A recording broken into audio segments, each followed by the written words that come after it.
Buonasera a tutti e bentornati a Liberamente, qui su Radio Libertà. Allora, a volte la politica è una cosa semplice, non facile, attenzione, ma semplice nel senso che quando sono in ballo, diciamo, scelte profonde relative a visioni del mondo o nel caso di Europa, alternative o spesso incompatibili, la politica allora diventa lineare, diventa,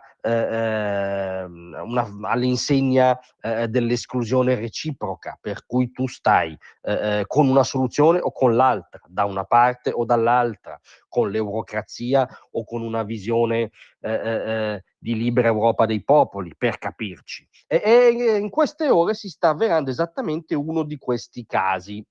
Ci riferiamo alla mozione di censura contro Ursula von der Leyen che verrà discussa giovedì all'Europarlamento. Una mozione di censura, dal punto di vista della meccanica dell'Europarlamento, è assolutamente l'equivalente di una nostra mozione di sfiducia.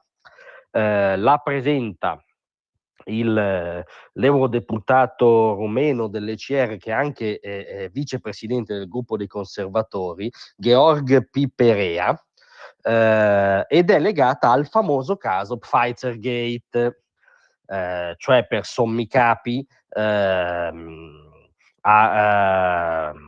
un famoso affair appunto avvenuto in piena pandemia, in un momento in cui si era nel 2001, e il caso riguarda le modalità in cui furono reperiti circa 1,8 miliardi di dosi di vaccino, cioè non bruscolini. In quel momento l'Unione Europea sosteneva che voleva accelerare per i ritardi della fornitura di AstraZeneca. Fatto sta che i negoziati per questa maxi fornitura, che implicava quindi ovviamente anche una maxi entrata legittima per l'industria farmaceutica in questione, i negoziati furono condotti personalmente, riservatamente, meglio segretamente, da Ursula von der Leyen con l'allora amministratore di Pfizer, Albert Bourla, telefonicamente attraverso scambio di SMS, si è sempre detto. Quando si venne a conoscenza dell'esistenza di questi SMS si scatenò un interesse giornalistico, ci fu la pressione di molte testate per vederli, per esaminarli. D'altronde un lievissimo interesse pubblico ce l'avevano, no?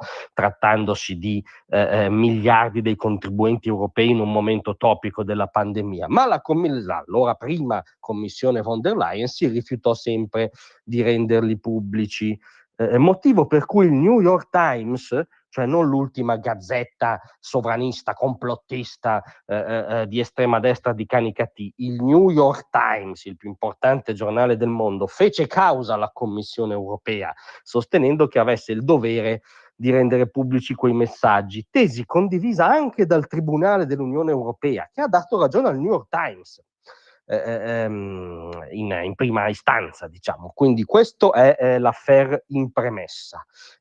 Su questo Piperea ha presentato una mozione di sfiducia, al di là di quello che si pensa dell'affare specifico. Il minimo che si può dire è che sia lievemente opaco e che von der Leyen sia stata lievemente omissiva rispetto a quel frangente. Ma il punto è un altro, il punto è: tu hai l'occasione politica di esprimere il tuo dissenso politico da quello che Ursula von der Leyen e la sua commissione rappresentano.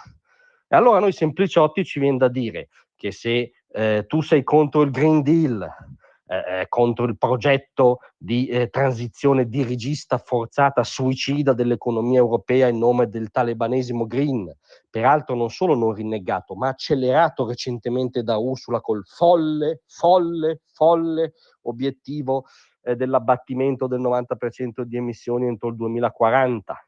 Se tu sei contro la follia per cui i popoli europei, nella fattispecie gli stati più popolari, devono obbligatoriamente cambiare macchina per averla green, devono obbligatoriamente riqualificare la casa per averla green, le aziende europee italiane che sono già gravate da iperburocrazia devono spendere ore e ore in folli procedure cavilli green. Se tu sei contro tutto questo costrutto ideologico del Green Deal, ci viene da dire a noi sempliciotti, voterai per la sfiducia a Ursula von der Leyen.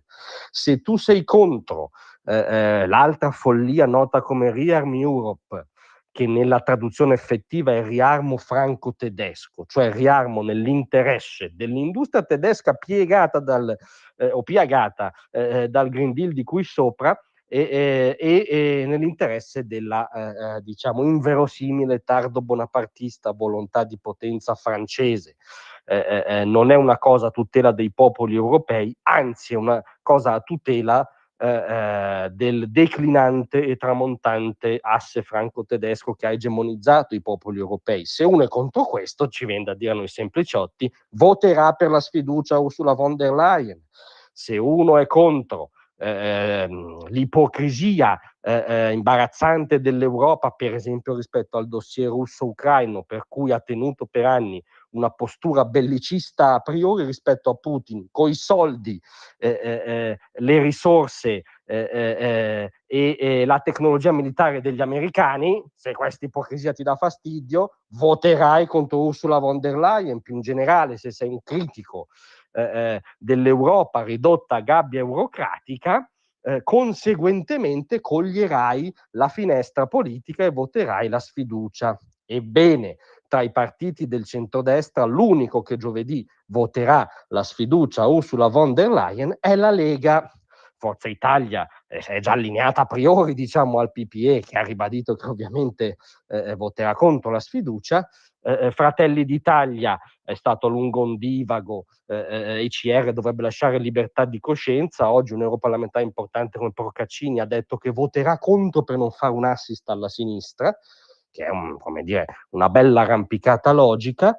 L'unico partito nitidamente contrario a Ursula von der Leyen e all'agenda che abbiamo riassunto è la Lega. Questo politicamente è un dato saliente che converrà appuntarci. Grazie a tutti, a domattina.